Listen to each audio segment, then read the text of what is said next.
महाराज जी, ये भी आपसे जानना चाहेंगे कि समाधि अभ्यास यानी कि मेडिटेशन राम, हरे कृष्ण, हरिओम आदि से मोक्ष संभव है या नहीं? परमात्मा का कोई भी नाम है, राम कहें, कृष्ण कहें, ओम कहें, कोई भी नाम है, वो निश्चित रूप से सक्षम है। नाम के माध्यम से समाधि और समाधि के माध्यम से मोक्ष।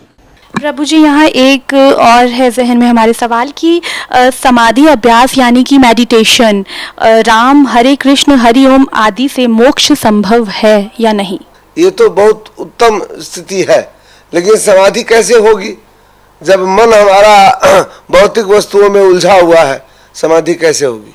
इसलिए मंत्रोच्चार के द्वारा हरे कृष्ण कृष्ण कृष्ण हरे हरे, हरे राम राम राम हरे हरे, इस मंत्र का दृढ़ निश्चय के साथ जप कर देंगे तो हमारा मन स्थिर हो जाएगा। और जब मन हमारा स्थिर हो जाएगा तो हमारी स्थिति समाधि में लीन हो जाएगी। और वो जो समाधि है कृष्ण स्मरण की समाधि, कृष्ण के साथ रमण करने की समाधि, कृष्ण की भक्ति की समाधि, वो हमें कृष्ण के प्रेम में बांध देगी।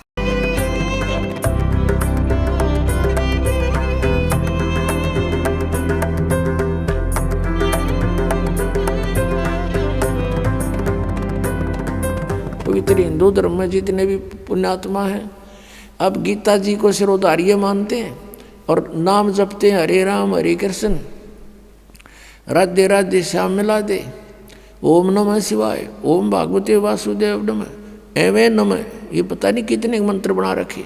गीता जी में है कोई मंत्र ऐसा? गीता जी में फाइनल फैसला कर रखे है। गीता जी अध्याय नंबर 8 के श्लोक नंबर 13 में कहा कि ओम इति एक अक्षरम ब्रह्म व्यवहारण माम अनुसमरण ये प्रयाति तदन देहम सयाति परमाम गति।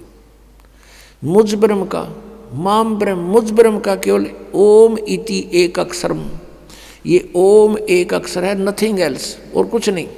उच्चारण करके सिमरण करता हुआ जो अंतिम श्वास तक, शरीर छोड़ने तक इसका सिमरण करता हुआ छोड़कर जाता है, यह प्रयाति तदन देहम सयाति परमाम गति, वो परम गति को प्राप्त होता है। ओम से मिलने वाली परम गति, ओम से मिलने वाली श्रेष्ठ गति कौन सी है?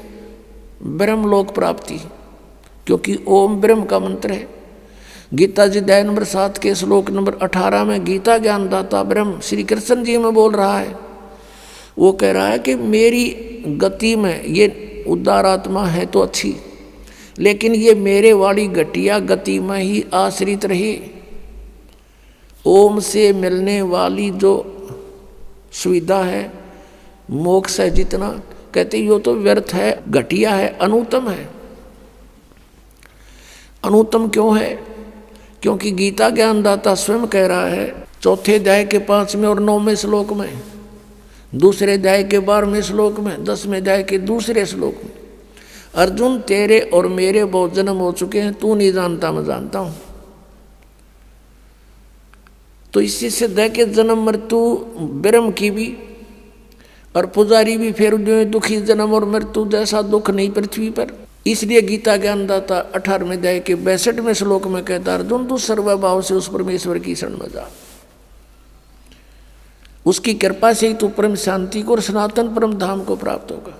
अब पुण्यात्माओं 17वें अध्याय के 23वें श्लोक में गीता जी में स्पष्ट किया है कि उस सच्चिदानंद घन ब्रह्म की पूजा यानी तत्ब्रह्म, उस परम अक्षर ब्रह्म की साधना का 3 मंत्र का जाप है, उसको प्राप्ति का।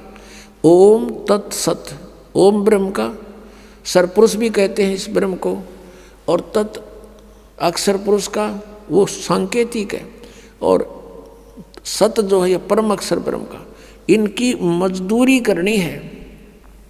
इन तीनों की साधना से ही परमात्मा प्राप्ति, सतलोक प्राप्ति होगी। ओम और तत् सांकेतिक है, ये दोनों मिलकर 2 अक्षर का सतनाम बनता है।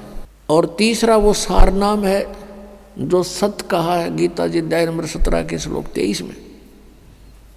तो कहने का भाव ये है कि हम साधना करने का खूब कोशिश की हमने, अब पढ़े गीता और नाम ले हरे कृष्ण कृष्ण कृष्ण हरे हरे राधे राधे, कोई बात हुई या? बालकों का खेल बना रखा हमने, भगवान की तरफ जरा भी ध्यान नहीं दिया। गीता जी में है कहीं ये मंत्र, फिर जाप किस लिए कर रहे हो? परमात्मा का विधान है ये। हमने गीता जी के अतिरिक्त, वेदों के अतिरिक्त किसी की भी आदेश की पालना नहीं करनी है। यदि हम परमात्मा के विधान के विरुद्ध किसी की आज्ञा का पालन करके साधना करते हैं तो वो शास्त्र विधि को त्याग कर मनमाना आचरण है।